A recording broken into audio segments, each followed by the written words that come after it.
Voice of ഗുരുവിൻ്റെ ഒരു പുത്തൻ അധ്യായത്തിലേക്ക് എല്ലാവർക്കും സ്നേഹസ്വാഗതം.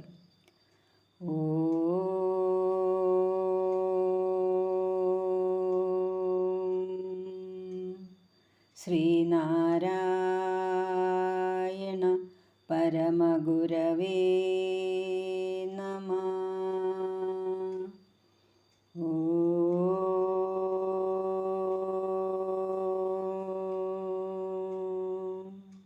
ശ്രീ ശാരദാംബായേ നമഃ. ആചാര്യപാദങ്ങളിൽ പ്രണാമം. നമ്മളുടെ കഴിഞ്ഞ എപ്പിസോഡുകൾ കണ്ട് സപ്പോർട്ട് ചെയ്ത എല്ലാവർക്കും നന്ദി അറിയിക്കുന്നു. തുടർന്നും നിങ്ങളുടെ വിലയേറിയ നിർദ്ദേശങ്ങളും അഭിപ്രായങ്ങളും നമ്മളെ അറിയിക്കുക. നിങ്ങൾക്ക് ഇത് ഇഷ്ടമാവുന്നുണ്ടെങ്കിൽ തീർച്ചയായും ലൈക്ക് ചെയ്യുക, ഷെയർ ചെയ്യുക. സബ്സ്ക്രൈബ് ചെയ്യാതെയാണ് കാണുന്നതെങ്കിൽ ഒന്ന് സബ്സ്ക്രൈബ് ചെയ്തേക്കണേ. അടുത്തുള്ള ബെല്ലൈക്കൺ പ്രസ് ചെയ്ത് ഓൾ എന്ന ഓപ്ഷൻ കൂടി കൊടുത്താൽ നമ്മുടെ എല്ലാ വീഡിയോസിൻ്റെയും നോട്ടിഫിക്കേഷൻ ലഭിക്കുന്നതായിരിക്കും. ഗുരുവിൽ അധിഷ്ഠിതമായ ജീവിതം ഒരിക്കലും പരാജയപ്പെടില്ല. എന്തുകൊണ്ടെന്ന് വെച്ചാൽ നമ്മൾ കാണുന്നതിനപ്പുറം കാണാനും നമ്മൾ പോലും അറിയാതെ നമ്മളെ നിയന്ത്രിക്കാനും ഗുരുവിന് സാധിക്കും. എങ്ങനെ ഗുരുവിൻ്റെ വിശ്വസ്ത ഭക്തരായി സുരക്ഷിത ജീവിതം നയിക്കാമെന്ന് പഠിപ്പിക്കുകയാണ് ഗുരുസാഗരം മാസിക. വായിക്കാം, വരിക്കാരാകാം. ഒരു വർഷത്തേക്ക് ഗുരുസാഗരം മാസിക തപാലിൽ ലഭിക്കാൻ 600 രൂപ അടച്ചാൽ മതിയാവും. 60 രൂപ അടച്ചാൽ സിംഗിൾ കോപ്പിയും ലഭിക്കുന്നതാണ്. ഗൂഗിൾ പേ നമ്പർ 8078188858 എന്നിട്ട് 6282319294 എന്ന നമ്പറിൽ വിലാസവും അയച്ചു തന്നാൽ മാസിക തപാലിൽ ലഭിക്കുന്നതായിരിക്കും. ഇനി ഇന്നത്തെ വിഷയങ്ങൾ എന്തൊക്കെയാണ് എന്ന് നോക്കാം. 2024 ഡിസംബർ ലക്കം കവർ സ്റ്റോറി, ഗുരുസ്തവം 4-ാം പദ്യം, അർത്ഥവിചാരം എന്നിവയാണ് ഇന്നിവിടെ അവതരിപ്പിക്കുന്ന വിഷയങ്ങൾ. ആദ്യം കവർ സ്റ്റോറി നോക്കാം. ഗുരുസാഗരം മാസികയുടെ ചീഫ് എഡിറ്ററും ആചാര്യനുമായിരിക്കുന്ന ശ്രീ സജീവ് കൃഷ്ണൻ സാർ എഴുതിയ ഭഗവാൻ ശിവഗിരിയിൽ സ്ഥാപിച്ച യന്ത്രം പ്രവർത്തിക്കുന്ന വിധം എന്ന കവർ സ്റ്റോറിയാണ് ഇവിടെ അവതരിപ്പിക്കുന്നത്. നന്ദൻകോട്ടെ പാർക്ക് വ്യൂ എന്ന വസതിയിൽ ഡോക്ടർ പൽപ്പു അസ്വസ്ഥനായി അങ്ങുമിങ്ങും നടക്കുകയാണ്. താൻ വന്നു പറഞ്ഞതൊക്കെ അവിവേകമായോ എന്നു ഭയന്ന് അദ്ദേഹത്തിൻ്റെ മകൾ ആനന്ദലക്ഷ്മി അടുത്തു നിൽപ്പുണ്ട്. പക്ഷെ പറയാതിരിക്കാൻ അവൾക്ക് ആകുമായിരുന്നില്ല. വർഷങ്ങളായി ശാന്തഭാവം പുൽകി വായനയിലും ചെറു പരീക്ഷണങ്ങളിലും ഇടപെട്ടിരിക്കുന്ന അച്ഛൻ ഇത്രയും ക്ഷുഭിതനും അസ്വസ്ഥനുമാകുമെന്ന് കരുതിയില്ല. ഇനി എന്തു ചെയ്യും? നീ വേഗം ഡ്രൈവറെ വിളിക്കൂ, നമുക്കിപ്പോൾ തന്നെ ശിവഗിരിക്ക് പുറപ്പെടണം. പിതാവിൻ്റെ കൽപ്പന കേട്ട് ആനന്ദലക്ഷ്മി ഡ്രൈവറെ വിളിച്ചു. എന്താ ചേച്ചി പ്രശ്നം? ഡോക്ടർ പുറത്തിറങ്ങിയിട്ട് ഒത്തിരിക്കാലമായല്ലോ, ഇപ്പോൾ എന്താ ഒരു തിടുക്കം? അയാൾ ചോദിച്ചു. ഡോക്ടർ പൽപ്പുവിനെ പ്രകോപിപ്പിച്ച ആ സംഭവം അവൾ പറഞ്ഞു. കഴിഞ്ഞ ദിവസം ഞാൻ ശിവഗിരിയിൽ പോയിരുന്നു. മഹാസമാധിയിൽ ഗുരുവിനെ വന്ദിച്ച് തിരികെ വരുമ്പോൾ സ്വാമി തൃപ്പാദങ്ങൾ സഞ്ചരിച്ചിരുന്ന റിക്ഷാ വണ്ടി ചവറ്റുകൂനയിൽ ഉപേക്ഷിച്ചിട്ടിരിക്കുന്നത് കണ്ടു. എനിക്കത് സഹിച്ചില്ല. സ്വാമി അതിൽ എഴുന്നള്ളി എത്രയോ തവണ ഇവിടെ വന്നിട്ടുണ്ട്. അച്ഛൻ വാങ്ങിക്കൊടുത്ത വാഹനമാണത്. അതിൻ്റെ ഇന്നത്തെ അവസ്ഥ കണ്ട വിഷമത്തിൽ ഞാൻ അച്ഛനോട് പറഞ്ഞു പോയി. അച്ഛൻ ഇത്രയും അസ്വസ്ഥനാകുമെന്ന് തീരെ കരുതിയില്ല. ഡോക്ടറുടെ സ്വഭാവം നന്നായി അറിയുന്ന ഡ്രൈവർ പിന്നെ ഒന്നും പറഞ്ഞില്ല. വേഗം കാർ തയ്യാറാക്കി. അവർ മൂവരും അപ്പോൾ തന്നെ വർക്കലയ്ക്ക് തിരിച്ചു. ആറ്റിങ്ങലെത്തിയപ്പോൾ ഒരു പലവ്യഞ്ജന കടയ്ക്ക് മുന്നിൽ വണ്ടി നിർത്താൻ ആവശ്യപ്പെട്ടു. അവിടെ 5 തെങ്ങ് കയർ വിൽപ്പനയ്ക്കുണ്ട്. കുറച്ച് കയർ വാങ്ങി വണ്ടിയിൽ വെച്ച് യാത്ര തുടർന്നു. കയർ എന്തിനാണെന്ന് ചോദിക്കണമെന്ന് ആനന്ദലക്ഷ്മിക്കും ഡ്രൈവർക്കും ആഗ്രഹമുണ്ട്. പക്ഷേ ചോദിക്കാൻ ഭയം. ആനന്ദം അനങ്ങാതെയിരുന്നു. ശിവഗിരിക്കുന്നിനു താഴെ വാഹനം നിർത്തി. പൽപ്പു ഇറങ്ങി നടന്നു എന്ന് പറഞ്ഞുകൂടാ, കുതിക്കുകയായിരുന്നു. പിന്നാലെ എത്താൻ ആനന്ദലക്ഷ്മി വിഷമിച്ചു. റിക്ഷയുടെ കിടപ്പ് കണ്ട് ആ വയോധികൻ്റെ ഹൃദയം തകർന്നു. ഡ്രൈവറെ കൂട്ടി അതെടുത്തുയർത്തി തൂവാല കൊണ്ട് അഴുക്കും ചെളിയും തുടയ്ക്കാൻ ശ്രമിച്ചു. പിന്നെ കാറിനടുത്തേക്ക് രണ്ടാളും ചേർന്ന് ചുമന്നു. റിക്ഷ എടുത്ത് കാറിൻ്റെ മുകളിൽ കയറിൽ കെട്ടിവെച്ച് നന്ദൻകോടേക്ക് കൊണ്ടുപോകാനാണ് ഡോക്ടറുടെ ശ്രമം. ആ സമയം മഠത്തിലെ ചില സന്യാസിമാരും ചില ജീവനക്കാരും ഓടി വന്നു. കുറേ ഭക്തരും കൂട്ടത്തിലുണ്ട്. അയ്യോ, എന്താ ഈ കാണിക്കുന്നത് ഡോക്ടറെ എന്ന് ചോദിച്ച് ഒരു മുതിർന്ന സന്യാസിയും അങ്ങോട്ടേക്ക് വന്നു. നിജാനന്ദസ്വാമിയായിരുന്നു അത്. ഇത് ഞാൻ കൊണ്ടുപോകുന്നു, അത്ര തന്നെ, ഡോക്ടർ തിരിഞ്ഞു നിന്ന് പറഞ്ഞു. ആ സമയം മഠത്തിൻ്റെ വസ്തുക്കളിന്മേൽ കോടതി വ്യവഹാരങ്ങൾ പൂർണ്ണമായും കഴിഞ്ഞിരുന്നില്ല. അതിനാൽ നിജാനന്ദസ്വാമി പറഞ്ഞു, റിക്ഷ മഠത്തിന് അവകാശപ്പെട്ടതാണ്, ഇത് കൊണ്ടുപോകരുത്. ബ്രിട്ടീഷ് വൈസ്രോയിയോട് സമുദായത്തിൻ്റെ ആവശ്യങ്ങൾ ചോദിക്കാൻ ധൈര്യപൂർവ്വം നടന്നു ചെന്ന ആ സിംഹപുരുഷൻ അതു കേട്ട് കോപം കൊണ്ട് ജ്വലിച്ചു. മഠത്തിന് അവകാശപ്പെട്ടതോ? ഇതിൻ്റെ മഹത്വം അറിയാമോ? ഇതിൽ ഇരുന്ന് എഴുന്നള്ളിയത് ആരായിരുന്നു എന്നറിയുമോ? സാക്ഷാൽ നാരായണഗുരു തൃപ്പാദങ്ങൾ. ഇത് ഞാൻ വാങ്ങി ആ പാദത്തിൽ കാണിക്ക സമർപ്പിച്ചതാണ്. അതെടുത്ത് കുപ്പയിൽ കളഞ്ഞിട്ട് ഇപ്പോൾ അവകാശം പറയുന്നോ? മഠത്തിനുമേൽ നിങ്ങൾക്ക് അവകാശമുണ്ടാകാം, എന്നാൽ ഗുരുവിനുമേൽ അതില്ലെന്ന് ഓർക്കണം. ഇത് ഞാൻ കൊണ്ടുപോയി രാജകീയമായി സംരക്ഷിക്കും. എൻ്റെ കാലം കഴിഞ്ഞാൽ ആനന്ദം ഇത് പൊന്നുപോലെ നോക്കും. നിജാനന്ദ സ്വാമിക്ക് തെറ്റ് ബോധ്യമായി. അദ്ദേഹം ഡോക്ടറോട് മാപ്പ് ചോദിച്ചു. ഇനി ഇങ്ങനെയൊരു സംഭവം ഉണ്ടാകില്ല എന്ന് പറഞ്ഞു. അപ്പോൾ തന്നെ ആളുകളെ വിളിച്ച് റിക്ഷയുടെ കേടുപാട് മാറ്റി വൃത്തിയാക്കാൻ ഏർപ്പാട് ചെയ്തു. അങ്ങനെ റിക്ഷ സംരക്ഷിക്കപ്പെടും എന്ന് ഉറപ്പാക്കിയപ്പോൾ ആ വിപ്ലവസിംഹം ശാന്തനായി. സമാധിസ്ഥലത്ത് പോയി വന്ദിച്ചിട്ട് ഒരിളം കാറ്റുപോലെ മടങ്ങിപ്പോയി. ആ റിക്ഷയാണ് ഇപ്പോൾ ശിവഗിരിയിൽ സ്വാമി തൃപ്പാദങ്ങളുടെ ചിത്രം വച്ച് എഴുന്നള്ളിക്കാൻ എടുക്കുന്നത്. അന്നേക്കു ശേഷം അതൊരു ദിവ്യവസ്തുവായി പരിഗണിക്കുന്നതിൽ മഠവും സന്യാസിമാരും പിന്നെ വീഴ്ച വരുത്തിയിട്ടില്ല. എന്തിനാണ് ഈ കഥ ഇപ്പോൾ പറഞ്ഞത് എന്നാവും സംശയം, അല്ലേ? പറയാം. തൃപ്പാദങ്ങളുടെ മഹാരോഗകാലത്ത് ശിവഗിരിയിൽ സ്വത്തുക്കളുടെ അവകാശം സംബന്ധിച്ച് തർക്കം കോടതി കയറുകയായിരുന്നു.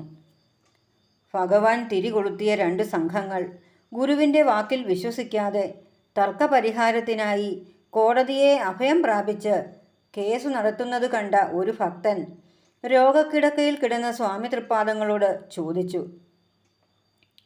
സ്വാമികൾ ഉള്ളപ്പോൾ ഇതാണ് അവസ്ഥയെങ്കിൽ അവിടുന്ന് ശരീരം മറച്ചാൽ ശിവഗിരിയുടെ ഭാവി എന്താവും? അടിയങ്ങളായ ലക്ഷക്കണക്കിന് ഭക്തർ ആരെ ആശ്രയിക്കും? അപ്പോൾ സ്വാമി ഗൗരവപൂർവം അയാളോട് പറഞ്ഞു, നിങ്ങൾ ഭയപ്പെടേണ്ട. ശിവഗിരിയിൽ നാം ഒരു യന്ത്രം വച്ചിട്ടുണ്ട്. അത് ഇവിടം കുഴപ്പമില്ലാതെ നോക്കിക്കൊള്ളും. ഇത് വായിച്ചും കേട്ടും അറിഞ്ഞവരെല്ലാം ഇപ്പോഴും സംശയത്തോടെ ചോദിക്കുന്ന ചോദ്യം ഇതാണ്: സ്വാമി തൃപ്പാദങ്ങൾ ശിവഗിരിയിൽ വച്ചിരിക്കുന്ന യന്ത്രം എന്താണ്? ഏതാണ്? ആ സംശയങ്ങൾക്കൊരു നിവാരണം എന്ന നിലയ്ക്കാണ് ഈ തീർത്ഥാടന കാലത്ത് ഇങ്ങനെ ഒരു കവർ സ്റ്റോറി എഴുതാൻ തുനിഞ്ഞത്. ഇതിൽ എഴുതുന്ന നിഗമനങ്ങൾ എല്ലാം പൂർണ്ണമായും സത്യമാണ് എന്ന വാദം ലേഖകനില്ല. ഭക്തിയോടെ മനനം ചെയ്തപ്പോൾ തോന്നിയ ചില നിഗമനങ്ങൾ മാത്രമാണിത്. പ്രബുദ്ധരായ ഗുരുസാഗരം വായനക്കാർ ഇത് വായിച്ച ശേഷം സ്വന്തം ബുദ്ധി കൊണ്ട് മനനം ചെയ്ത് സത്യം ബോധ്യപ്പെടണം എന്നാണ് അഭ്യർത്ഥന.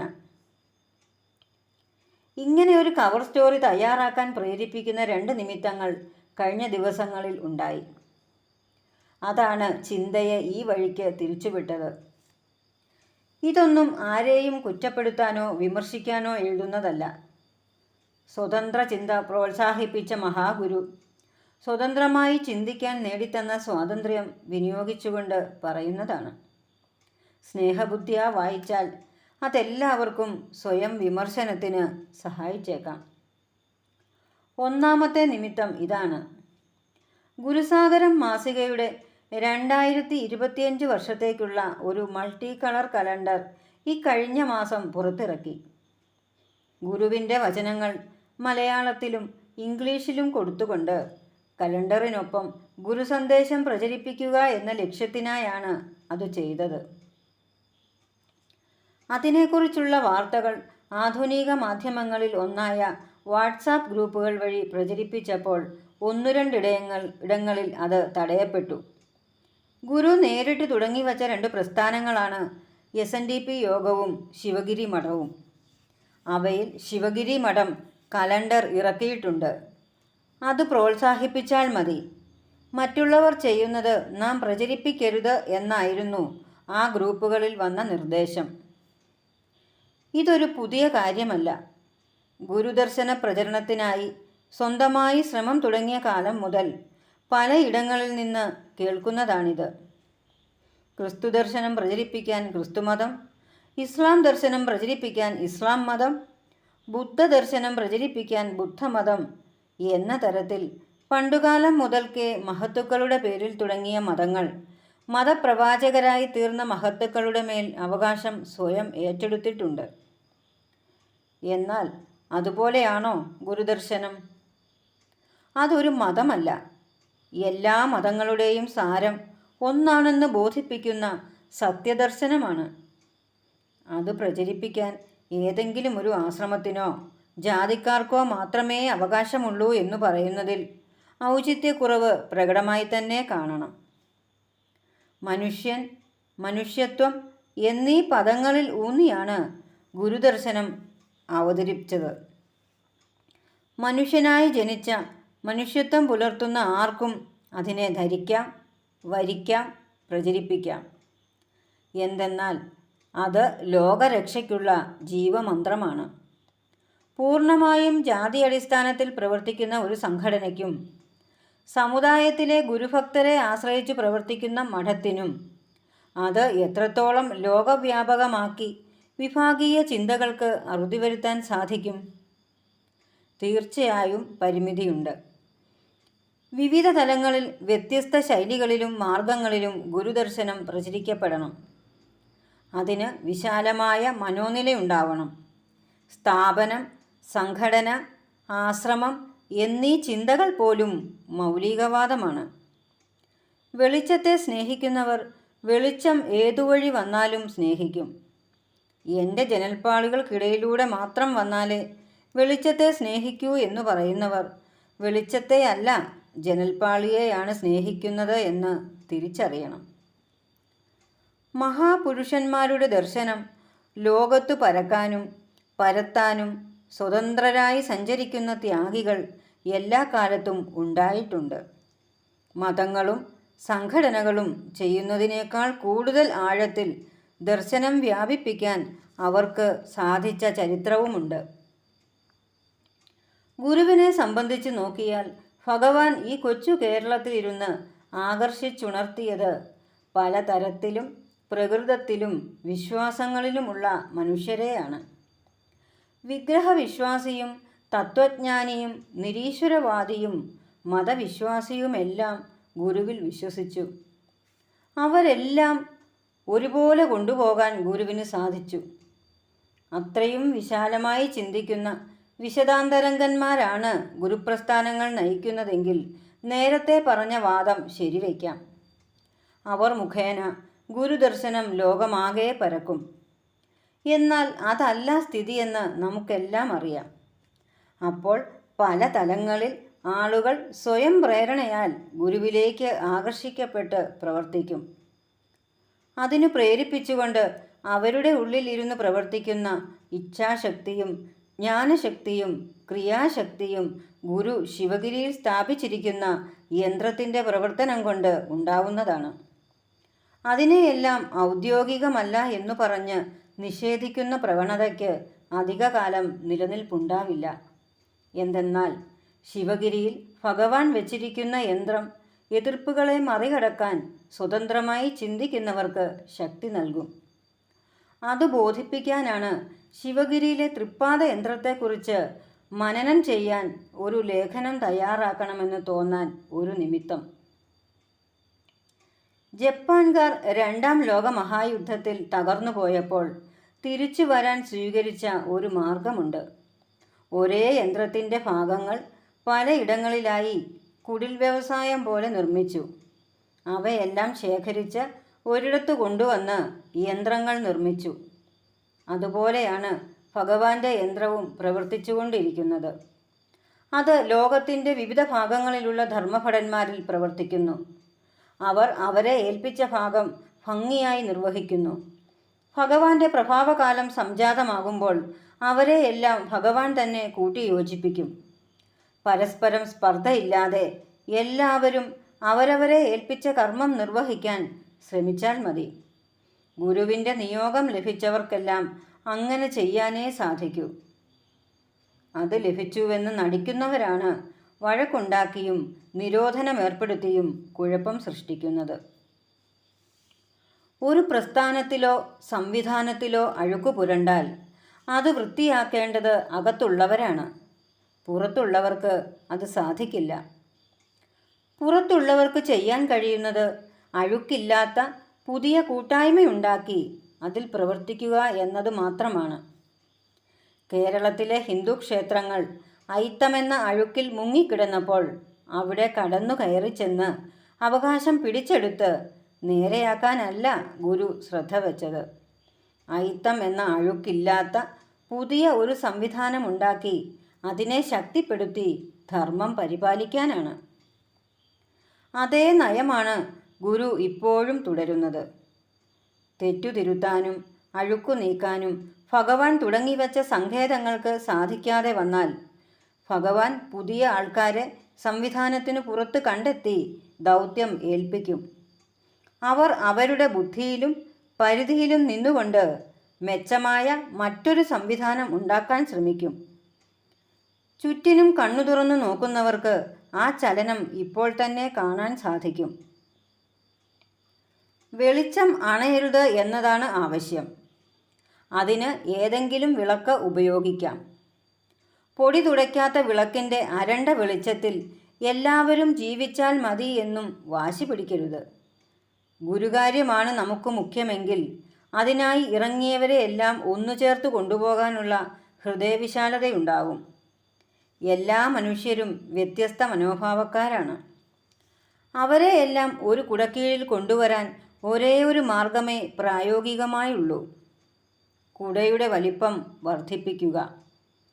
മണിക്കുട വിടുർത്തി മലർ തൂവി മണമെല്ലാം ഹൃണിക്ക് അപചിതിക്രിയ കഴിച്ച് ഹൃണിയാക്കി ഗുണിച്ചവകളൊക്കെയും ഒഴിഞ്ഞ് ഗുണിയും പോയി ഗുണക്കടൽ കടന്നു വരുവാനുള്ള ഉപാസനയാണ് വേണ്ടത്. മണ്ണന്തല ദേവീസ്തവത്തിൽ ഗുരു മൊഴിയുന്ന ഹൃദയമാകുന്ന മണിക്കുട വിടർത്തിയാൽ മാത്രമേ അതിന് കഴിയുകയുള്ളൂ. ഇനി കവർ സ്റ്റോറി എഴുതാനുണ്ടായ രണ്ടാമത്തെ നിമിത്തം എന്താണെന്ന് പറയാം. ഒരു സാധുവിൻ്റെ സങ്കടത്തിൻ്റെ ഭാവത്തിലാണ് ആ നിമിത്തം മുന്നിൽ വന്നത്. അതും ഭഗവാന്റെ സന്നിധിയായ ഒരിടത്തു വെച്ചുണ്ടായതാണ്. സ്വജനത്തിൽ നിന്ന് അനുഭവപ്പെടുന്ന അവഗണനയും വിലക്കുകളുമാണ് കണ്ണീർ പൊടിഞ്ഞ കണ്ണുകളുമായി ആ സാധു ഈ ലേഖകനോട് വിവരിച്ചത്.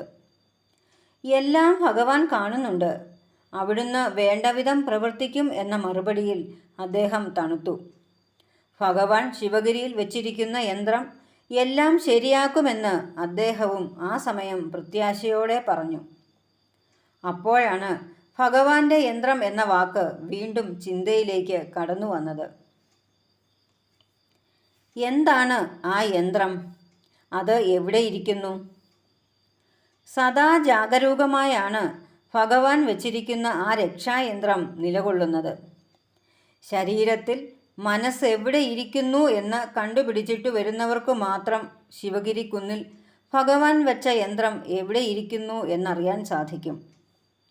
മനസ്സ് ശരീരവും കടന്ന് പ്രപഞ്ചമാകെ വ്യാപിച്ചിരിക്കുന്ന പ്രതിഭാസമാണെന്ന് ഭഗവാൻ ദർശനമാലയിൽ വിവരിക്കുന്നുണ്ടല്ലോ. അപ്പോൾ മനസ്സ് ശരീരത്തിൽ ഇരിക്കുന്നതല്ല, ശരീരം അതിൽ ഇരിക്കുന്നു എന്നതാണ് സത്യം. അതുപോലെ ശിവഗിരിയിൽ ഭഗവാന്റെ യന്ത്രം ഇരിക്കുന്നു എന്നല്ല, ശിവഗിരി ഭഗവാന്റെ യന്ത്രത്തിനുള്ളിൽ ഇരിക്കുന്നു എന്നതാണ് സത്യം. അപ്പോൾ പിന്നെ ശിവഗിരിയിൽ നാം ഒരു യന്ത്രം വെച്ചിരിക്കുന്നു എന്ന് സ്വാമി വ്യക്തമായി പറഞ്ഞല്ലോ. അതെങ്ങനെ ശരിയാകുമെന്ന് ചോദിക്കാം. ശിവഗിരി എന്നാൽ എന്താണ് എന്നറിയണം ഈ ചോദ്യത്തിൻ്റെ ഉത്തരം തെളിഞ്ഞു കിട്ടാൻ. വർക്കല തുരപ്പിനടുത്തുള്ള പഴയ കൈതക്കോണം കുന്നിനെ ഭഗവാൻ ശിവഗിരി എന്നു പേരിട്ട് വിളിച്ച സമയം മുതൽ അതിൻ്റെ നിലയും അവസ്ഥയും മാറി. അത് വെറും കുന്നും ആശ്രമവും മാത്രമല്ല, അത് ശിവൻ്റെ ഗിരിയാണ്. ശിവൻ്റെ ഗിരിയെ കൈലാസം എന്നാണ് വിളിക്കുന്നത്. വെള്ളിമാമല എന്നും വെള്ളൂർ എന്നും വേദങ്ങളും സംസ്കൃത കൃതികളും അതിനെ വിശേഷിപ്പിക്കുന്നു. വെള്ളിമലയിൽ വിളങ്ങും വേദപ്പൊരുൾ ഉള്ളിൽ കളിക്ക കണ്ട ആടുപാമ്പേ എന്ന് കുണ്ഡലിനി പാട്ടിൽ ഗുരുവും വെള്ളിമലയെക്കുറിച്ച് പാടുന്നു. വെള്ളിമലയാണ് ശിവഗിരി. അതിൽ വിളങ്ങുന്നത് വേദപ്പൊരുളും. ആ വേദപ്പൊരുളാണ് വെള്ളിമലയുടെ ഉള്ളിലെ യന്ത്രം. അത് നമ്മുടെ എല്ലാം ഉള്ളിൽ കളിക്കുന്നുണ്ട് എന്നറിഞ്ഞ് ആനന്ദം അനുഭവിക്കാനാണ് ജീവബോധത്തോട് കുണ്ഡലിനി പാട്ടിൽ ഗുരു ആവശ്യപ്പെടുന്നത്. ഭക്തിയുടെയും സമർപ്പണത്തിൻ്റെയും രൂപത്തിലാണ് അത് ഭക്തൻ്റെ ഉള്ളിൽ വിളങ്ങുന്നത്. മനസ്സ് ശുദ്ധവും വികാരമുക്തവും ആകുന്നവർക്ക് ആ വേദപ്പൊരുൾ കൂടുതൽ തെളിഞ്ഞനുഭവിക്കാൻ സാധിക്കും. ആ വെള്ളി വെളിച്ചം പുറപ്പെടുവിക്കുന്നത് ശിവഹൃദയമാണ്. അതിനെ വിവേകമെന്ന് വേദാന്തികൾ വിളിക്കുന്നു. ശിവഗിരിയിൽ ഇരിക്കുന്ന യന്ത്രത്തിൻ്റെ പേരും വിവേകം എന്നല്ലാതെ മറ്റൊന്നല്ല. ഭക്തഹൃദയങ്ങളിൽ അത് എപ്പോൾ വേണമെങ്കിലും തെളിയാം. ആ വെളിച്ചം ഉള്ളിൽ വന്നാൽ പിന്നെ ഭക്തന് ഇരുപ്പുറക്കില്ല.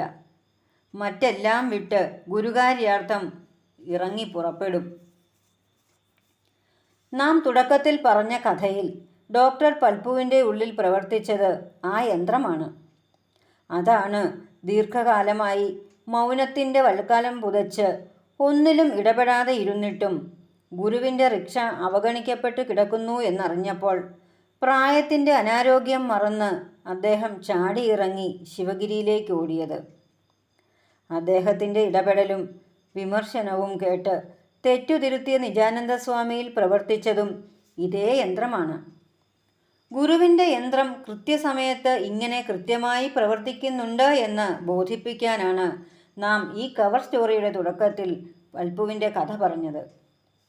പക്ഷേ പൽപ്പു പ്രതിഷേധവുമായി എത്തിയപ്പോൾ നിജാനന്ദ സ്വാമിക്ക് പകരം മനസ്സു തെളിയാത്ത മറ്റാരെങ്കിലുമായിരുന്നു അവിടെയെങ്കിൽ അതൊരു കലഹവും കോടതി കയറ്റവുമായി പരിണമിക്കുമായിരുന്നു. അങ്ങനെ സംഭവിക്കാതെ അത് ശുഭപര്യവസായി ആക്കിയതും ഗുരു സ്ഥാപിച്ചിരിക്കുന്ന യന്ത്രത്തിൻ്റെ മിടുക്കാണ്. കഴിഞ്ഞ കാലത്തേക്ക് തിരിഞ്ഞു നോക്കിയാൽ ശിവഗിരി മഠം ഒരുപാട് പരീക്ഷണ ഘട്ടങ്ങളിലൂടെ കടന്നുപോയതായി കാണാം. കേസും വഴക്കും കോടതി കയറ്റവുമൊക്കെ സന്യാസിമാർക്കിടയിലും സംഭവിച്ചു. ഇനിയും സംഭവിച്ചേക്കാം. ശിവഗിരി മഠത്തിൽ പോലീസ് കയറി ലാത്തിച്ചാർജ് നടത്തിയ അവസ്ഥയുണ്ടായി. പക്ഷേ എന്തൊക്കെ വന്നാലും ശിവഗിരിയുടെ പവിത്രമായ അന്തരീക്ഷത്തെ തകർക്കാൻ സാധിക്കില്ല. അത് ഉള്ളിൻ്റെ ഉള്ളിൽ ശാന്തമായി മോദസ്ഥിരതയോടെ ഇരിക്കുകയാണ്. ഭക്തൻ്റെ കണ്ണീരിനു മാത്രമേ ശിവഗിരിയിലെ ശിലാഹൃദയത്തെ ഉരുക്കാൻ സാധിക്കൂ. അഹങ്കാരത്തിൻ്റെ പ്രകോപനങ്ങൾക്കും വാദപ്രതിവാദങ്ങളുടെ ശബ്ദഘോഷങ്ങൾക്കും അതിനെ ചലിപ്പിക്കാൻ സാധിക്കില്ല.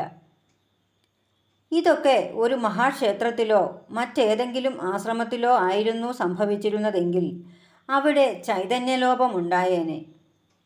പിന്നെ ശുദ്ധിക്രിയകളും ആവാഹനങ്ങളും നവീകരണ കലശവുമൊക്കെയായി കോടികൾ ചെലവിട്ട് ശുദ്ധി വരുത്തേണ്ടി വരുമായിരുന്നു.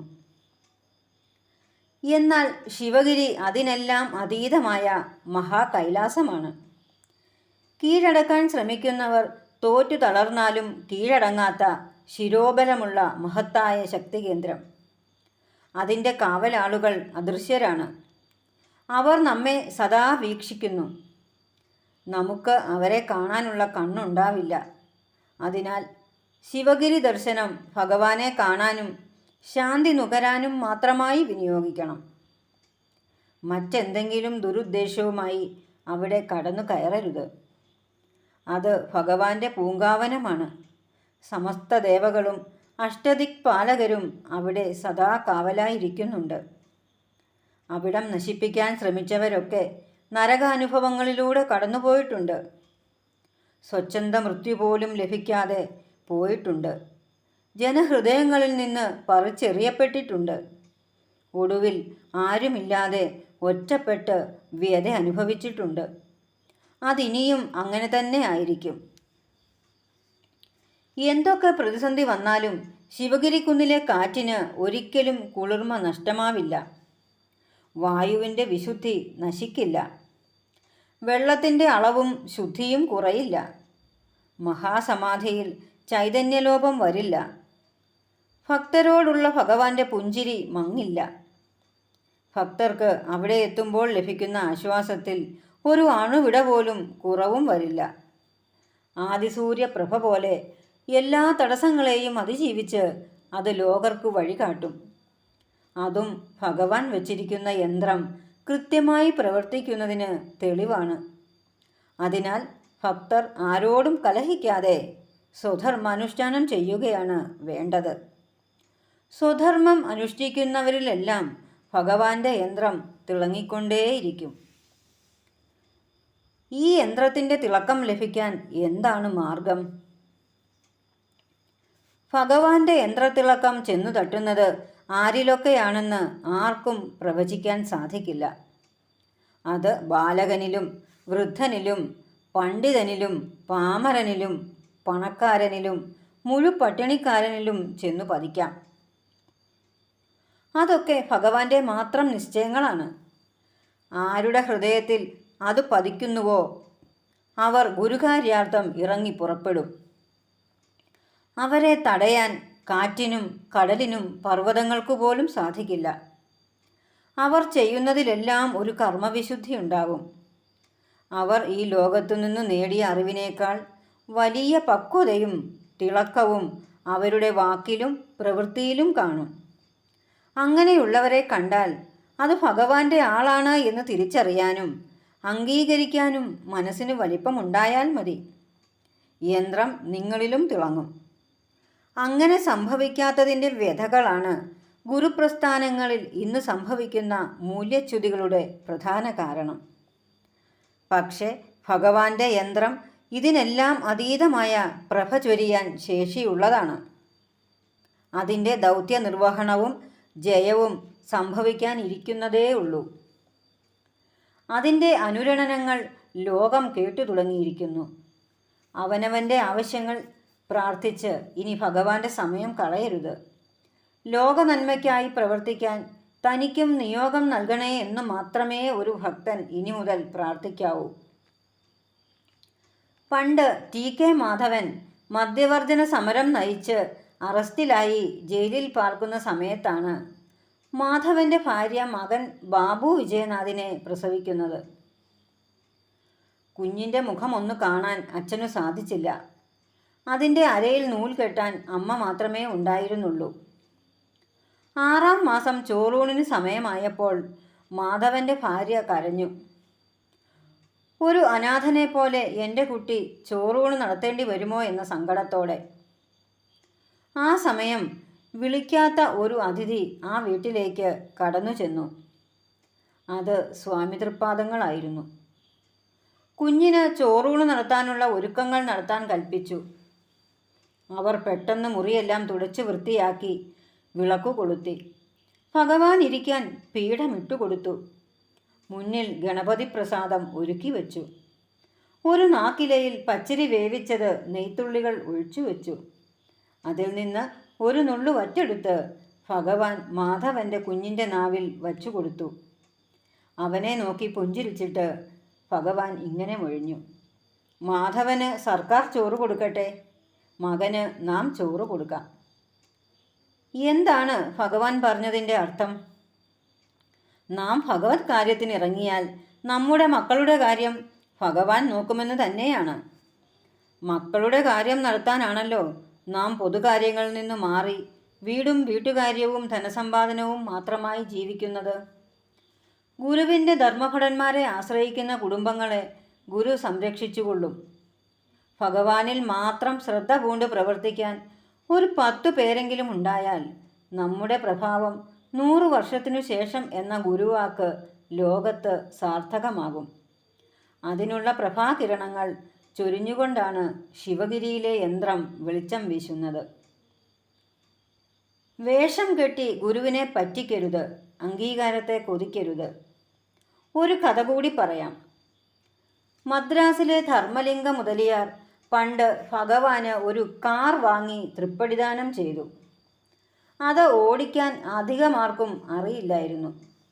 ഓടിക്കാൻ അറിയാത്ത ആരെയും കൊണ്ട് അത് പ്രവർത്തിപ്പിക്കരുതെന്ന് ഗുരുദേവൻ നിർദ്ദേശിച്ചിരുന്നു. അങ്ങനെയാണ് നന്ദൻകോട്ടുകാരൻ ജനാർദ്ദനൻ ഡ്രൈവറാകാൻ ശിവഗിരിയിൽ എത്തിയത്. അദ്ദേഹം ഒരു സായിപ്പിൻ്റെ ഡ്രൈവറായിരുന്നു. അത് ബോധിപ്പിച്ചാൽ ഗുരുവിൻ്റെ അംഗീകാരം കിട്ടുമെന്ന് കരുതി അയാൾ കൈപ്പത്തി വരെ ഇറങ്ങിക്കിടക്കുന്നതും ബട്ടണുകൾ തുന്നിച്ചേർത്തതുമായ വെള്ള ഷർട്ടും വെള്ള കാലുറയും വലിയ അരപ്പട്ടയും കിന്നരി തൊപ്പിയുമൊക്കെ ധരിച്ച് സായിപ്പിൻ്റെ വീട്ടിൽ ജോലിക്ക് നിന്നതുപോലെ ശിവഗിരിയിലെത്തി. ഗുരു യാത്ര പോകാൻ വണ്ടിയുടെ അടുത്തു ചെന്നു. ഡ്രൈവറുടെ വേഷം കണ്ട് ഒന്നും മിണ്ടാതെ തിരിച്ചുപോയി. ജനാർദ്ദനന് കാര്യം പിടികിട്ടിയില്ല. അയാൾ അച്യുതാനന്ദ സ്വാമിയോട് പരിഭവം പറഞ്ഞു. സ്വാമി ജനാർദ്ദനനെ നന്നായി ഉപദേശിച്ചു. ഈ കളസങ്ങൾ ഒക്കെ കളഞ്ഞിട്ട് നല്ല മുണ്ടും ഷർട്ടും ധരിച്ചു വരണം. 2 നേരം അടിച്ചു നനച്ച് കുളിക്കണം. കുളി കഴിഞ്ഞാൽ നെറ്റിയിലും നെറുകയിലും ഭസ്മം ധരിക്കണം. വിയർപ്പു നാറരുത്, വായ്നാറ്റം ഉണ്ടാകരുത്. ഇത്രയും കാര്യം ശ്രദ്ധിച്ചാൽ സ്വാമി തൃപ്പാദങ്ങൾ വണ്ടിയിൽ കയറും, അല്ലെങ്കിൽ ഒരിക്കലും കയറില്ല. പിറ്റേന്ന് അച്യുതാനന്ദ സ്വാമി പറഞ്ഞതുപോലെ ഡ്രൈവർ ജനാർദ്ദനൻ ഡ്യൂട്ടിക്ക് വന്നു. സ്വാമി ഒന്നും പറയാതെ വാഹനത്തിൽ കയറി. അങ്ങനെ ആദ്യത്തെ സവാരി സാധ്യമായി. എന്താണ് ഈ കഥയുടെ ഗുണപാഠം? നമ്മുടെ കർമ്മരഥത്തിൽ ഭഗവാൻ കയറിയാൽ യാത്ര സുഗമമാകും. ഭഗവാൻ കയറിയില്ലെങ്കിൽ ജീവിതയാത്രയിൽ എന്തൊക്കെ വേഷം കെട്ടിയാലും നിന്നിടത്തു നിന്ന് മുന്നോട്ടു പോകാൻ സാധിക്കില്ല. ഭഗവാൻ നമ്മുടെ വാഹനത്തിൽ കയറണമെങ്കിൽ സാമൂഹിക അംഗീകാരവും സ്റ്റാറ്റസും കൊതിച്ച് നാം സ്വഭാവത്തിലും പ്രകൃതത്തിലും വാരിത്തൂക്കിയിരിക്കുന്ന തൊങ്ങലുകളും അനുകരണങ്ങളും പ്രകടനങ്ങളും മാറ്റിവെച്ച് ഭക്തിയും വൃത്തിയും സൂക്ഷിക്കുന്ന ജീവിതം നയിക്കണം. ജനാർദ്ദനൻ്റെ അനുഭവത്തിൽ അയാൾ തൊങ്ങലുകൾ മാറ്റി വൃത്തിയും ശുദ്ധിയും സത്യസന്ധതയും പാലിക്കാൻ തുടങ്ങിയ ശേഷം ഗുരു അയാളെ തന്നിലേക്ക് കൂടുതൽ ചേർത്തു നിർത്തി. അത് വലിയ സൗഭാഗ്യങ്ങൾക്ക് കാരണമായി. നാം ദൈവീകമായ ഒരു ദൗത്യത്തിനിറങ്ങുമ്പോൾ എല്ലാവരും അനുകൂലിക്കുകയും അംഗീകരിക്കുകയും ചെയ്യുന്നുവെങ്കിൽ നമുക്ക് വഴിപിഴച്ചു എന്നാണ് അർത്ഥം. ലോകർ എന്നാൽ ലോകമായയാണ്. അവൾക്ക് അനുകൂലമായി പ്രവർത്തിക്കുന്നവരെയാണ് അവൾ അംഗീകരിച്ച് പുരസ്കാരം നൽകുന്നത്. വിദ്യയ്ക്ക് അനുകൂലമായി സഞ്ചരിച്ചാൽ മായാദേവി എതിർക്കും. ദൈവികമായ ദൗത്യങ്ങൾ വിദ്യയ്ക്ക് അനുകൂലമാണ്. അതുമായി ഇറങ്ങിയാൽ എതിർപ്പുകൾ ശക്തമാകും. പക്ഷേ ആ മാർഗം തന്നെ എതിർപ്പുകളിൽ നിന്ന് നമ്മെ രക്ഷിക്കാൻ പര്യാപ്തമാണ്. ധർമ്മോ രക്ഷതി രക്ഷിത എന്ന് പറയുന്നത് അതുകൊണ്ടാണ്. ലോകത്തിൻ്റെ അംഗീകാരം കിട്ടുന്നവർക്ക് ദൈവസന്നിധിയിൽ അംഗീകാരം ലഭിക്കില്ല. ലോകർ നൽകുന്ന പുരസ്കാരം വാങ്ങിയാൽ അതൊരു കടവും കർമ്മബന്ധവുമാകും. അത് വീട്ടലാകും പിന്നത്തെ ജോലി. അപ്പോൾ സ്വധർമ്മം മറന്നുപോകും. അതിനാൽ ദൈവിക കാര്യങ്ങൾക്ക് ഇറങ്ങിത്തിരിക്കുമ്പോൾ ആരെങ്കിലും തൻ്റെ പ്രവൃത്തി അംഗീകരിക്കണം എന്ന് ആഗ്രഹിക്കരുത്. പരമാവധി എതിർക്കട്ടെ, പരമാവധി അവഗണിക്കട്ടെ, പരമാവധി അപമാനിക്കട്ടെ, അതെല്ലാം ധർമ്മഭടന്മാർക്ക് നല്ലതായിട്ടേ ഭവിക്കൂ. ഒരിക്കൽ ഭഗവാൻ ശിവഗിരിയിൽ നിന്ന് കാറിൽ കോട്ടയത്തേക്ക് യാത്ര ചെയ്യുകയായിരുന്നു. നാം മുമ്പ് പറഞ്ഞ ജനാർദ്ദനനാണ് ഡ്രൈവർ. MC റോഡ് വഴിയാണ് യാത്ര. ചെങ്ങന്നൂർ ഇറപ്പുഴ പാലത്തിനടുത്തെത്തിയപ്പോൾ പോലീസുകാർ വാഹനം തടഞ്ഞു. അതുവഴി ആ സമയം റീജന്റ് മഹാറാണി കാറിൽ സഞ്ചരിക്കുന്നുണ്ട്. അവർക്ക് വഴി തടസ്സമുണ്ടാകാതിരിക്കാൻ മറ്റെല്ലാ വാഹനങ്ങളും പോലീസ് തടഞ്ഞിടുകയാണ്. പോലീസ് കൈ കാണിച്ചപ്പോൾ ജനാർദ്ദനൻ കാർ നിർത്തി. ഇൻസ്പെക്ടർ കാറിനടുത്തേക്ക് വന്നു. അകത്ത് ഗുരുദേവൻ ഇരിക്കുന്നത് കണ്ട് അയാൾ തൊപ്പി അഴിച്ച് തൊഴുതു. വേഗം ചെന്ന് മേലാഫീസറെ കാര്യമറിയിച്ചു. അയാൾ ഓടി വന്ന് തൊപ്പി അഴിച്ച് തൊഴുതു. എന്നിട്ട് ഗുരുവിൻ്റെ വാഹനം തടയരുതെന്നു പറഞ്ഞ് വിട്ടയച്ചു. ഇതൊന്നും ബാധിക്കാതെയും ശ്രദ്ധിക്കാതെയും ഗുരു മല പോലെ ഇരിക്കുകയാണ് കാറിൽ. കുറേ ദൂരം പിന്നിട്ടപ്പോൾ റീജന്റ് റാണിയുടെ കാർ പിന്നാലെ എത്തി. എന്നാൽ വഴിക്ക് വീതിയില്ലാത്തതും ജനങ്ങൾ റീജന്റ് റാണിയെ കാണാൻ തിരക്കുകൂട്ടി നിന്നതിനാലും റാണിയുടെ കാർ കടത്തിവിടാൻ കഴിഞ്ഞില്ല. കോട്ടയം TB വരെ ഗുരുവിൻ്റെ കാർ മുന്നിലും റാണിയുടെ കാർ പിന്നിലുമായി സഞ്ചരിക്കേണ്ടി വന്നു. TBയിൽ വാഹനം കയറ്റിയിട്ടപ്പോൾ ഗുരു കാറിൽ നിന്നിറങ്ങി ഒന്നും മിണ്ടാതെ നാഗമ്പടം ക്ഷേത്രത്തിലേക്ക് നടന്നു. പിന്നാലെ എത്തിയ പോലീസുകാർ ജനാർദ്ദനിൽ നിന്ന് വണ്ടിയുടെ രേഖകളും അയാളുടെ ലൈസൻസും പിടിച്ചെടുത്തുകൊണ്ടുപോയി. അവർ ഭഗവാനെ 1-ാം പ്രതിയാക്കിയും ജനാർദ്ദനനെ 2-ാം പ്രതിയാക്കിയും കേസെടുത്തു. ഇതൊന്നും കൂസാതെ ഭഗവാൻ സഞ്ചാരം കഴിഞ്ഞ് വൈകിട്ട് TBയിൽ തിരിച്ചെത്തി. ജനാർദ്ദനൻ നടന്ന സംഭവങ്ങൾ ഒന്നൊന്നായി ഭഗവാനെ ധരിപ്പിച്ചു. അവിടുന്ന് ഒന്നും പറഞ്ഞില്ല. തിരിച്ചു പോകാം എന്നു മാത്രം പറഞ്ഞു. ഗുരുവിൻ്റെ പേരിൽ പോലീസ് കേസെടുത്ത വിവരം TK മാധവന് ആരോ ചോർത്തിക്കൊടുത്തു. മധ്യ തിരുവിതാംകൂർ ആകെ ഇളകി. SNDP യോഗത്തിൻ്റെ പ്രതിഷേധം അലയടിച്ചു. ഗുരു മാത്രം ഇതൊന്നും അറിഞ്ഞ ഭാവം നടിച്ചതേയില്ല. കോട്ടയത്തെ കോടതിയിൽ ഹാജരാകാൻ സമൻസ് വന്നു. ഗുരു അത് കൈപ്പറ്റിയില്ല. പകരം ജനാർദ്ദനൻ അതുമായി കോടതിയിൽ ഹാജരായി. നടന്ന സംഭവം കോടതിയെ അറിയിച്ചു. അപ്പോൾ തന്നെ കേസ് തള്ളി. ജനരോഷം ഭയന്ന് ഗുരുവിനെതിരെ കേസെടുത്ത പോലീസുകാരെ സർക്കാർ വിളിപ്പിച്ചു. ശിവഗിരിയിൽ പോയി മാപ്പു പറഞ്ഞിട്ട് ഡ്യൂട്ടിയിൽ കയറിയാൽ മതി എന്ന് കൽപ്പന പുറപ്പെടുവിച്ചു. കുറേ ദിവസം കഴിഞ്ഞ് കേസെടുത്ത പോലീസുകാർ ശിവഗിരിയിലെത്തി സന്യാസിമാരോട് ക്ഷമ പറഞ്ഞു. ഭഗവാൻ ആ സമയം അവിടെ ഉണ്ടായിരുന്നില്ല. അതിനാൽ അവർക്ക് നേരിട്ട് ക്ഷമ ചോദിക്കാൻ ഭാഗ്യം കിട്ടിയില്ല. പക്ഷേ മഠത്തിൽ വന്നപ്പോൾ സന്യാസിമാർ ഇക്കാര്യങ്ങൾ അറിയിച്ചിട്ടും ഭഗവാന് ഭാവചലനങ്ങൾ ഒന്നും ഉണ്ടായില്ല. ഗുരുവിൻ്റെ നിയമം പ്രപഞ്ച നിയമമാണ്. അതിനു മീതെയല്ല മനുഷ്യരുടെ വ്യവഹാര നിയമം. വ്യവഹാര നിയമം കൊണ്ട് ഗുരുവിൻ്റെ വഴി തടയാൻ ആർക്കും സാധിക്കില്ല. സൗമ്യമായ ക്ഷമയും നിർവികാരതയും കൊണ്ട് ഗുരു അതിനെയെല്ലാം നിർവീര്യമാക്കും. വൈകുണ്ഠസ്വാമികളെ ജയിലിൽ അടച്ച തിരുവിതാംകൂർ മഹാരാജാവ് ഗുരുവിനെ ബഹുമാന പുരസ്സരം മാത്രം സമീപിച്ചത് ഗുരുവെന്ന സത്യത്തെ അറിഞ്ഞതുകൊണ്ടാണ്. ആ സത്യത്തിൽ ഉറച്ചു നിന്നു പ്രവർത്തിക്കുന്ന ധർമ്മഭടന് മറ്റൊന്നിനെയും ഭയപ്പെടേണ്ടതില്ല. അവൻ്റെ വഴിയും ലക്ഷ്യവും ഗുരു നിശ്ചയിക്കും പ്രകാരം നടക്കും. ഗുരുമാർഗ പ്രണേതാരരായി ജീവിതം നയിക്കുന്ന എല്ലാവരുടെയും ഉള്ളിൽ ആ യന്ത്രം പ്രവർത്തിക്കും. അവർ ലോകത്തിൻ്റെ ഏതു കോണിലാണെങ്കിലും. ഉദാഹരണത്തിന് 2 കഥകൾ കൂടി പറയാം. ഗുരുവിൻ്റെ മഹാസമാധിക്കു ശേഷം മഠത്തിൽ നിന്ന് പുറത്താക്കപ്പെട്ട ധർമ്മതീർത്ഥർ സ്വാമി വടക്കേ ഇന്ത്യയിൽ സഞ്ചരിക്കുന്ന സമയം. വിശന്നു തളർന്ന് ഒരു വഴിവക്കിൽ ഇരിക്കുമ്പോൾ ഒരു സ്ത്രീയും അവരുടെ മകളും വിളിച്ച് വീട്ടിൽ കൊണ്ടുപോയി. കുളിക്കാനും വസ്ത്രം കഴുകി ഉണക്കാനും സൗകര്യം ചെയ്തു കൊടുത്തു. അദ്ദേഹം അതെല്ലാം നിർവഹിച്ച് പ്രാർത്ഥനയും കഴിഞ്ഞു വന്നപ്പോൾ അവർ ഭക്ഷണം നൽകി. വിശ്രമിക്കാൻ ഒരു മുറി തുറന്നു കൊടുത്തു. ആ സമയം ഗുരുവിൻ്റെ വാക്ക് ഉള്ളിൽ മുഴങ്ങി. ഭക്ഷണം കഴിഞ്ഞില്ലേ? ഇനി തങ്ങരുത്, വേഗം സ്ഥലം വിട്ടുകൊള്ളുക. സ്വാമി അത് കേട്ടതും വീട്ടുകാരോട് വിട പറയാൻ നിൽക്കാതെ ഇറങ്ങി സ്ഥലം വിട്ടു. കുറച്ചു കഴിഞ്ഞതും ഒരു കൂട്ടം ആളുകൾ ആ വീട്ടിൽ സദാചാര വിരുദ്ധ പ്രവർത്തനം നടക്കുന്നു എന്നാരോപിച്ച് വടിയുമായി വന്നു.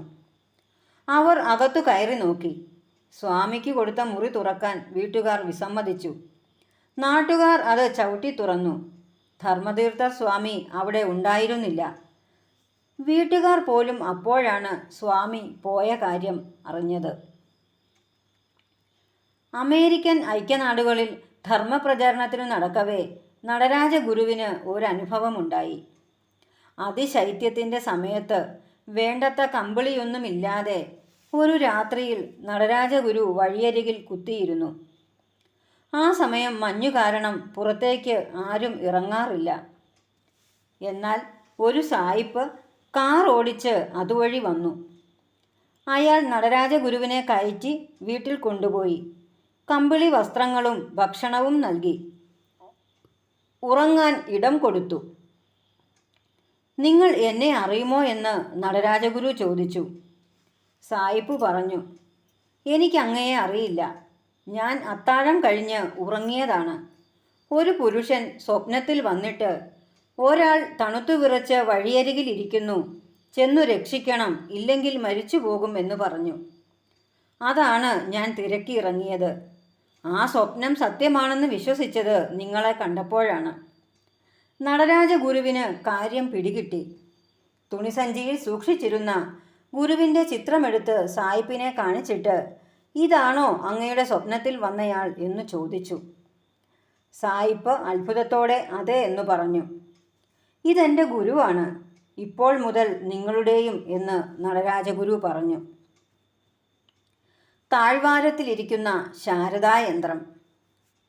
ശ്രീചക്രത്തിൻ്റെ ത്രിമാന ഗണനം അടിസ്ഥാനമാക്കിയാണ് ഗുരു ശാരദയുടെ വിഗ്രഹം നിർമ്മിച്ചിരിക്കുന്നത്. പ്രപഞ്ചത്തിൻ്റെ ശക്തി ചൈതന്യത്തെ ഒരു യന്ത്രമായി കണക്കാക്കുന്ന താന്ത്രിക ഗണനയാണ് ശ്രീചക്രം. ശ്രീശങ്കരനും ബുദ്ധൻ പോലും അതിനെ ആശ്രയിച്ചിട്ടുണ്ട്. ഗുരു ആ ചക്രഘടനയിൽ ചില മാറ്റങ്ങൾ വരുത്തി പുറമേ കണ്ടാൽ ഒരു ദേവീ വിഗ്രഹം എന്ന് തോന്നും വിധത്തിൽ ചിട്ടപ്പെടുത്തി നിർമ്മിച്ചതാണ് ശാരദാ വിഗ്രഹം. അത് കുന്നിൻ്റെ താഴ്വരയിലാണ് പ്രതിഷ്ഠിച്ചത്. മുകളിലേക്ക് പോകുന്നവരെയും താഴേക്ക് വരുന്നവരെയും അവിടെ ഇരുന്ന് ശാരദാമ്മ കാണുന്നുണ്ട്. അഹന്തയുമായി മുകളിലേക്ക് പോയാൽ പരാജിതരായി മടങ്ങാം. ഭക്തിയുമായി കുന്നുകയറുന്നവർ കൃതാർത്ഥരായും മടങ്ങും. ഈ രണ്ട് കയറ്റിറക്കങ്ങൾക്കും അമ്മ സാക്ഷിയാണ്. അമ്മയുടെ ദൃഷ്ടി മറയ്ക്കാൻ ആർക്കും സാധിക്കില്ല. ശ്രീചക്രം നന്നായി പാലിക്കുന്ന ഇടങ്ങളിൽ ദുഷ്ടസമ്പർക്കം വരില്ല. അഥവാ വന്നാലും അധിക നേരം പിടിച്ചു നിൽക്കാൻ സാധിക്കില്ല. ശിവഗിരിയിൽ ശാരദാമ്മയും അതിനനുവദിക്കില്ല. അമ്മയെ തന്ത്രമന്ത്രാദി നേദ്യപൂജകളിൽ നിന്നും ഉത്സവങ്ങളിൽ നിന്നും ഭഗവാൻ മോചിപ്പിച്ചാണ് പ്രതിഷ്ഠിച്ചത്. അവയെല്ലാം മായാശക്തിയെ സ്വാധീനിച്ച് തൻകാര്യം നടത്തുന്ന മാർഗങ്ങളാണ്. സത്യത്തെ മാത്രം പരിപാലിക്കുന്ന ദേവസങ്കേതത്തിൽ അത്തരം കാമ്യകർമ്മങ്ങളുടെ ആവശ്യമില്ല. ശാരദയ്ക്ക് പൂവും വെള്ളവും മതിയെന്ന് ഗുരു കൽപ്പിച്ചിട്ടുണ്ട്. പൂവ് സൃഷ്ടിതത്വവും വെള്ളം ജീവതത്വവുമാണ്. അവയിൽ അധിഷ്ഠിതമായ പ്രപഞ്ചശക്തിയാണ് വിദ്യാശക്തി. വിദ്യാശക്തി പവിത്രമായി നിലകൊണ്ടാൽ ആ സന്നിധി സകല ദുഷ്ടശക്തികളെയും അതിജീവിക്കും. ശാരദയുടെ സാത്വിക ശക്തിയെ പരിപാലിച്ചു നിർത്തുന്നതും മഹാഗുരുവിൻ്റെ ഹൃദയയന്ത്രമാണ്. എന്താണ് യന്ത്രം? എന്താണ് മന്ത്രം? മനനം കൊണ്ട് ത്രാണനം ചെയ്യുന്നതാണ് മന്ത്രമെങ്കിൽ യജ്ഞത്താൽ ത്രാണനം ചെയ്യുന്നതാണ് യന്ത്രം. സ്വയം ത്യജിച്ചുകൊണ്ടുള്ള കർമ്മമാണത്. അതാണ് ഭഗവാൻ വിവക്ഷിക്കുന്ന യന്ത്രം. യജിച്ചുകൊണ്ട് ത്രാണനം ചെയ്ത ജീവിതമാണ് ഗുരുവിൻ്റേത്. ആ ത്യാഗത്തിൻ്റെ ഫലമാണ് ഇന്ന് ഗുരുവിൻ്റേതായി കാണുന്ന സങ്കേതങ്ങൾ എല്ലാം തന്നെ. ഗുരുവിൻ്റെ ത്യാഗവും തപസ്സുമാണ് ഗുരുസങ്കേതങ്ങളെ ധർമ്മച്യുതിയിൽ നിന്ന് സംരക്ഷിച്ച് നശിക്കാതെ കാക്കുന്നത്. അന്യർക്കു ഗുണം ചെയ്വതിന് ആയുസ്സും വപുസ്സും ധന്യത്വമോടെ ആത്മതപസ്സും ഗുരു ബലി ചെയ്തതായി ആശാൻ പാടുന്നു. ആയുസ്, വപുസ്, ആത്മതപസ് ഇവ മൂന്നും ഗുരുവിൻ്റെ വിലമതിക്കാനാവാത്ത സ്വത്തുക്കളാണ്. അവ ഒരിക്കലും പാഴായി പോകില്ല. അത് പാഴാക്കാൻ നടത്തുന്ന ശ്രമങ്ങൾ മാത്രമേ പാഴായി പോകൂ. അവയെല്ലാം സ്വയം ധർമ്മരൂപികളാണ്. ആ ധർമ്മം ധർമ്മത്തെ രക്ഷിക്കും. ധർമ്മത്തെ രക്ഷിക്കാൻ സ്വയം ത്യജിച്ച് ഇറങ്ങുന്നവരെയും അത് രക്ഷിക്കും. അതിനെ സൂചിപ്പിക്കാനാണ് നാം ഒരു യന്ത്രം സ്ഥാപിച്ചിരിക്കുന്നു, അത് എല്ലാറ്റിനെയും സംരക്ഷിക്കുമെന്ന് ഭഗവാൻ അരുളുന്നത്. ഒടുവിൽ എല്ലാവരോടുമായി പറയാനുള്ളത്, ഇവിടെ അവതരിപ്പിക്കപ്പെട്ട നിഗമനങ്ങളുടെ അടിസ്ഥാനത്തിൽ ഒരു കാര്യം കൂടി പറയട്ടെ. ശിവഗിരിയും ഗുരുധർമ്മവും ജീവനും ജീവിതവും കൊടുത്ത് സംരക്ഷിക്കാൻ നാം ബാധ്യസ്ഥരാണ്. ഇതു രണ്ടും ഇവിടെ നിലനിന്നാൽ നമ്മുടെ അനന്തര തലമുറ ശാന്തമായും സുഖമായും സുരക്ഷിതമായും ജീവിക്കും.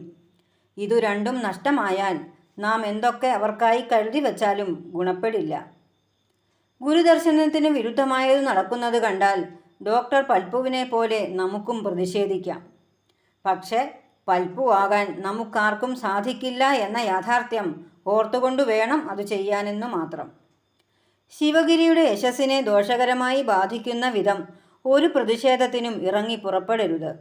അങ്ങനെ സംഭവിച്ചാൽ അതിനെയും ഭഗവാന്റെ യന്ത്രം നിർവീര്യമാക്കും. കുഴപ്പക്കാരെ തിരുത്താൻ ആ യന്ത്രത്തെ ശക്തിപ്പെടുത്തിയാൽ മതി. അതിന് ത്യാഗവും ഭക്തിയും സമർപ്പിതവുമായ കർമ്മമാണ് വേണ്ടത്. ഇരുട്ടിനോട് യുദ്ധം ചെയ്താൽ ജയിക്കില്ല. പകരം വിളക്കു കൊളുത്തിയാൽ ഇരുട്ടുമായും. അറിവുണർന്നാൽ അജ്ഞതയില്ലാതാകും. സ്വയം അറിവായി ഉണർന്നിരിക്കുക. അങ്ങനെ ഉണരുന്നവരുടെ എണ്ണം വർദ്ധിപ്പിക്കാൻ ത്യാഗപൂർവം ശ്രമിച്ചുകൊണ്ടേയിരിക്കുക. അറിവുണരുക തന്നെ ചെയ്യും. അത് ഒരു 10,000 ആതിഥേയരൊന്നായി വരുവതുപോലെ വരും. അറിവിനെ മൂടി നിൽക്കുന്ന അനിത്യമായയായ ഇരുളിനെ ഈർന്ന് അത് ഉദിക്കും, ആദി സൂര്യനെ പോലെ. കവർ സ്റ്റോറി ഇവിടെ അവസാനിക്കുന്നു. ഇനി നമുക്ക് ഗുരുസ്തവത്തിൻ്റെ 4-ാം പദ്യത്തിൻ്റെ അർത്ഥം നോക്കാം. വാദങ്ങൾ ചെവിക്കൊണ്ടു മതപ്പോരുകൾ കണ്ടും മോദസ്ഥിരനായങ്ങു വസിപ്പൂ മല പോലെ വേദാഗമസാരങ്ങളറിഞ്ഞൊരുവെന്താൻ ഭേദാദികൾ കൈവിട്ടു ജയിപ്പൂ ഗുരുമൂർത്തേ. ഒന്നും കാണാതെയും കേൾക്കാതെയും ഏകാന്ത ഗുഹകളിൽ മോദസ്ഥിരരായി ഇരിക്കുന്ന സന്യാസിമാരുണ്ട്. അവർക്ക് വിഷയവിരോധം വന്നതോടെ ആരുടെയും ഒരു കാര്യത്തിലും ശ്രദ്ധയില്ലാതായി. വിഷയങ്ങളിൽ നിന്നാണ് അവർ അകലുന്നത്. എന്നാൽ പലതരം വാദങ്ങൾക്ക് ചെവി കൊടുത്തുകൊണ്ട് പലതു ചൊല്ലി കലഹിക്കുന്നവർക്കിടയിൽ മോദസ്ഥിരനായി ഇരിക്കുക എന്നത് അപൂർവസാധ്യമായ കാര്യമാണ്. അങ്ങനെ ഇരിക്കുന്നവനാണ് ഗുരു. വാദം വരുന്നത് അതാണോ ഇതാണോ എന്ന് വ്യക്തതയില്ലാത്തതുകൊണ്ടാണ്. വാദിക്കുന്നവർക്കും സ്ഥാപിക്കുന്നവർക്കും അറിവിൽ പൂർണ്ണതയില്ല. എന്നാൽ എന്തു വാദങ്ങൾ ഉയർന്നാലും മൗനത്തിലിരിക്കുന്നവർക്ക് സത്യം സംശയമില്ലാതെ തെളിഞ്ഞിട്ടുണ്ട്. അവർ ഒരു കൂട്ടരുടെയും വാദങ്ങൾക്ക് മണികിലുക്കാൻ പോകില്ല. സത്യത്തെക്കുറിച്ച് മാത്രമേ അവർ പറയൂ. മതപ്പോര് എന്നാൽ ആശയപ്പോരുകളാണ്. അത് മനുഷ്യൻ ചിന്തിച്ചു തുടങ്ങിയ കാലം മുതൽക്കുള്ളതാണ്. ചിന്തയാണ് ആരായാൻ പ്രേരിപ്പിക്കുന്നത്. സ്വയം ആരാഞ്ഞ് അറിയുന്നതാണ് വേദാന്തം. വേദാന്തത്തിനും അപ്പുറമാണ് അനുഭവം അഥവാ അനുഭൂതി. അതറിഞ്ഞിരിക്കുന്നവർ എല്ലായ്പ്പോഴും മോദത്തിലായിരിക്കും. ഗണപതിയെക്കുറിച്ച് പറയുമ്പോൾ നാം ഗണപതിക്ക് മോദകം ഇഷ്ടമാണെന്ന് പറയും. സുഖിയനുണ്ടാക്കി നേദിക്കും. ഗണപതിക്ക് മോദകം ഇഷ്ടമാണ് എന്ന് പറഞ്ഞാൽ മോദമുണ്ടാക്കുന്നത് എന്താണോ അതിഷ്ടമാണ്. മോദമുണ്ടാക്കുന്നത് അറിവാണ്. അറിവ് മൗനമാണ്. ആ അവസ്ഥയാണ് ഗണപതിയിൽ മോദമുണ്ടാക്കുന്നത്. മോദാവസ്ഥയിൽ സ്ഥിതി ചെയ്യുന്നവനാണ് മോദസ്ഥിതൻ. മോദാവസ്ഥയിൽ തന്നെ സ്ഥിരമായി ഇരിക്കുന്നവൻ മോദസ്ഥിരനാണ്. ഗുരു മോദസ്ഥിരനാണ്. മോദസ്ഥിരന് ചാഞ്ചല്യമുണ്ടാവില്ല. കല്ലിന് കാറ്റു പിടിച്ചതുപോലെ സത്യബോധത്തിൽ ഉറച്ച് മല പോലെ സ്ഥിതി ചെയ്യും. പ്രപഞ്ച കാരണത്തെക്കുറിച്ച് സംശയമകന്ന മോദസ്ഥിരനെ സംശയാലുക്കളും പാതി അറിവ് നേടിയവരും തമ്മിൽ നടക്കുന്ന തർക്കങ്ങൾ അലട്ടുകയില്ല. അത് ശാന്തവും സ്ഥൈര്യവുമാർന്ന അവസ്ഥയാണ്. മോദസ്ഥിരന് ജനങ്ങൾക്കു വേണ്ടി ജീവിത നിയമങ്ങൾ ഉണ്ടാക്കിക്കൊടുക്കാൻ സാധിക്കും. ആചാരങ്ങളെയും അനുഷ്ഠാനങ്ങളെയും കറകളഞ്ഞ് പുതുക്കി നൽകാനും കാലഹരണപ്പെട്ടവയെ മാറ്റിക്കൊടുക്കാനും സാധിക്കും. മോദസ്ഥിരൻ സ്വയം നിയാമകനാണ്. എല്ലാ മാനുഷിക നിയമങ്ങളും അവന് അധീനമാണ്. അത്തരം യുഗപുരുഷന്മാർ എല്ലാ യുഗങ്ങളിലും മനുഷ്യർക്കിടയിൽ വരും. അവർക്ക് സർവ്വജീവജാലങ്ങളും ഒന്നാണ്. എല്ലാവർക്കും അവർ തുല്യനീതി പങ്കിടുന്നു. അവർ മനുഷ്യസങ്കല്പിതമായ ജാതി മത വേർതിരിവുകൾ ബാധിക്കാത്ത അവസ്ഥയിൽ നിലകൊള്ളുന്നു. എന്നാൽ ജാതിയും മതവും വിട്ട് ഒരു സാമൂഹ്യ വിശ്വാസപരമായ അവസ്ഥയെക്കുറിച്ച് ആലോചിക്കുക പോലും വയ്യാത്ത സാധാരണ ജനങ്ങൾ ഇതൊന്നും ഉൾക്കൊള്ളാൻ സാധിക്കുന്നവരല്ല. അതുകൊണ്ടാണ് ഗുരു ജന്മം കൊണ്ട കേരളത്തിലെ ജനങ്ങൾക്കിടയിൽ പോലും ഗുരുവിനെ ജാതീയമായി കാണാനുള്ള ത്വരയുണ്ടാകുന്നത്. ജാതിചിന്തയുള്ളവൻ എത്ര പണ്ഡിതനായാലും അധമനാണ്. ജാതിചിന്ത വിട്ടവൻ എത്ര പാമരനായാലും പൂജനീയനുമാണ്. അതറിയാത്തവരാണ് പലതു ചൊല്ലി കലഹിക്കുന്നത്. വേദം എന്നാൽ വെളിച്ചം എന്നും അറിവെന്നും അർത്ഥമുണ്ട്. അറിവിനെ വേദമെന്നും അറിവിൻ്റെ പരമമായ വൈഖരി രൂപത്തെ വേദാന്തമെന്നും വിളിച്ചത് ആര്യൻ വംശജരാണ്. ആര്യൻ വംശജർക്ക് മുമ്പേ ഭാരതത്തിൽ അറിവു തെളിഞ്ഞ ഋഷിമാർ ഉണ്ടായിരുന്നു. അവർ അറിവിൻ്റെ വൈഖരി രൂപത്തിന് ആഗമങ്ങൾ എന്നാണ് പേരിട്ടത്. അറിവ് എന്നത് ഒന്നേ ഉള്ളൂ. അത് ഏതു വംശക്കാർ അന്വേഷിച്ചാലും ഒന്നുതന്നെ ലഭിക്കൂ. വേദവും ആഗമവും ഒരേ അറിവിനെക്കുറിച്ചാണ് പറയുന്നത്. അത് തിരിച്ചറിയണമെങ്കിൽ രണ്ടിൻ്റെയും സാരം അറിഞ്ഞിരിക്കണം.